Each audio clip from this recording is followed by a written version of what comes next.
योगी को चाहिए वो नाम जिसकी वजह से महाकुंभ में मचा है महाकोहराम। महाकुंभ में जो भगदड़ मची है उसके बाद से सीएम योगी एक्शन मोड में आ गए हैं। अधिकारियों को साफ तौर पर यह निर्देश दे दिए गए हैं कि इस भगदड़ के पीछे जो कारण है वो कारण जल्द से जल्द पता किया जाए। क्या इसके पीछे कोई साजिश तो नहीं, क्या इसके पीछे का कारण क्या रहा जो इतनी भगदड़ मच गई। प्रशासन जहां इतना मुस्तैद था उसके बावजूद ये भगदड़ मच गई। लेकिन मैं आपको कुछ तस्वीरें दिखाता हूं। ये तस्वीरें हैं आम श्रद्धालुओं की जो महाकुंभ पहुंचे हैं संगम स्नान करने। तस्वीरें आप देखिए। तस्वीर में ये लड़का आपको दिख रहा होगा, ये बैरिकेडिंग को तोड़ते हुए दूसरे रास्ते पर आ रहा है। ये बैरिकेडिंग इसीलिए लगाई गई है, बैरिकेडिंग लगाने का मतलब ही शासन प्रशासन का है कि लोग लाइन से चले, क्रमबद्ध तरीके से चले, तभी आसानी से सुगमता से सबको स्नान का मौका मिल पाए। लेकिन भाई साहब को जल्दी है, वो बैरिकेडिंग तोड़कर जल्दी स्नान करना चाहते हैं। इनके पीछे लाखों की भीड़, हजारों की भीड़ इस लड़के को ही देख रही है। अगर ये सफलता से इधर निकल आता है तो इसके पीछे लोग मोटिवेट हो जाएंगे, भैया ये शॉर्टकट है, इधर से निकल आओ। और केवल ये लड़का ही नहीं, आप दूसरी तस्वीर देखिए, ये महिला भी वही काम कर रही। ये बैरिकेडिंग लगी हुई है। ये बैरिकेडिंग इसीलिए लगाई गई है, सुरक्षा के लिए लगाई गई है। लेकिन आम लोग जो हैं, जो दर्शन करने जा रहे हैं, जो स्नान करने जा रहे हैं, वो अपना फर्ज भूल जाते हैं। हम कह रहे हैं ये महापर्व है, 144 साल बाद ये पर्व आया है। लेकिन हमारी नैतिकता क्या बनती है, हमारी जिम्मेदारी क्या बनती है? करोड़ों की भीड़ पर लाख 2 लाख सुरक्षाकर्मी क्या करेंगे जब हम अपनी तरफ से लगातार गलतियां करते रहेंगे? उसी का प्रमाण है।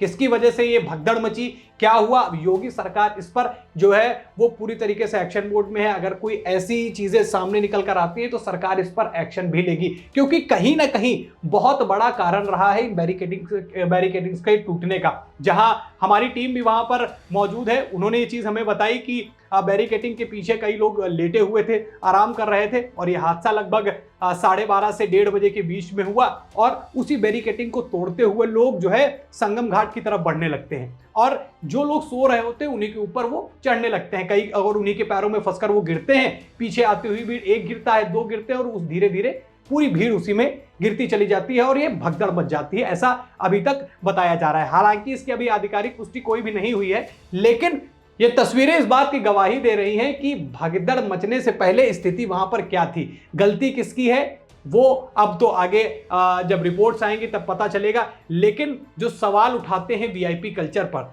जो सवाल उठाते हैं एक राह पर चलने वाले लोगों के लिए, वीआईपी कल्चर पर लगातार जो है विरोध जताया जा रहा है। मगर सवाल ये पैदा होता है जब आप एक आम लड़की, यानी मोनालिसा का मैं एक एग्जांपल दूंगा, वो आती है अपना रोजगार करने महाकुंभ में, वो अपनी सुंदरता की वजह से फेमस हो जाती है, फिर उसके पीछे होड़ लग जाती है कि मेरे साथ सेल्फी ले लो, मेरे साथ रील बना लो, और वो उसको मजबूरन उसको वहां से छोड़कर, महाकुंभ छोड़कर जाना पड़ता है। आईआईटी वाले बाबा अभय सिंह फेमस होते हैं, बाहर निकलते हैं तो हजारों की भीड़ उनको घेर लेती है। अब वो इतना परेशान है कि वो जिस शांति के लिए वो महाकुंभ आए थे वो शांति उनको नहीं मिल रही है, लोग उनको घेर ले रहे हैं। तो क्या ये पब्लिक ये इस चीज को मानेगी? क्या वीआईपी लोगों के लिए जो रास्ता बनाया गया, अगर वो ना हो, क्या वो पैदल चले, गाड़ियों से ना चले, तो क्या वो उनको चलने देंगे? सेल्फी की होड़ में, फोटो खींचने की होड़ में ऐसे हादसे और बढ़ सकते हैं। लेकिन खैर वो बात अलग है, वो सरकार का निर्देश है वीआईपी मार्ग बनाने का या जो भी है। लेकिन जो इस बात का विरोध करता है, सवाल उनके लिए क्या वो इतनी संयमता से सारी चीजें चलने देंगे? क्योंकि आप देखिए जैसे ही भीड़ बढ़ी, आप बैरिकेडिंग जो है वो तोड़ रहे हैं। नैतिकता का भी पालन करना हमारी जिम्मेदारी है। सरकार हमारी सुरक्षा व्यवस्था का इंतजाम करती है, इन व्यवस्था करती है, लेकिन हमारी जिम्मेदारी भी है कि हम करोड़ों की भीड़ में चल रहे हैं और एक गलती से कितने परिवार उजड़ सकते हैं, कितने लोगों को नुकसान हो सकता है, आज की इस घटना ने यह साफ तौर पर बता दिया है। तो अब योगी सरकार पूरी तरीके से एक्शन मोड में आ चुकी है। अगर इस भगदड़ में गलती का कारण मिलता है तो उस पर सख्त कार्रवाई होगी। आपको क्या लगता है, क्या ऐसे ही लोगों की वजह से ये भगदड़ मच गई? क्या ऐसे लोग इस भगदड़ के पीछे का कारण हैं? आप अपनी राय कमेंट में बताएं, और क्या ये सजा के पात्र भी हैं? अपनी राय कमेंट में बता सकते हैं। खबर में इतना ही, फिर मुलाकात करेंगे महाकुंभ के एक नई अपडेट के साथ। धन्यवाद।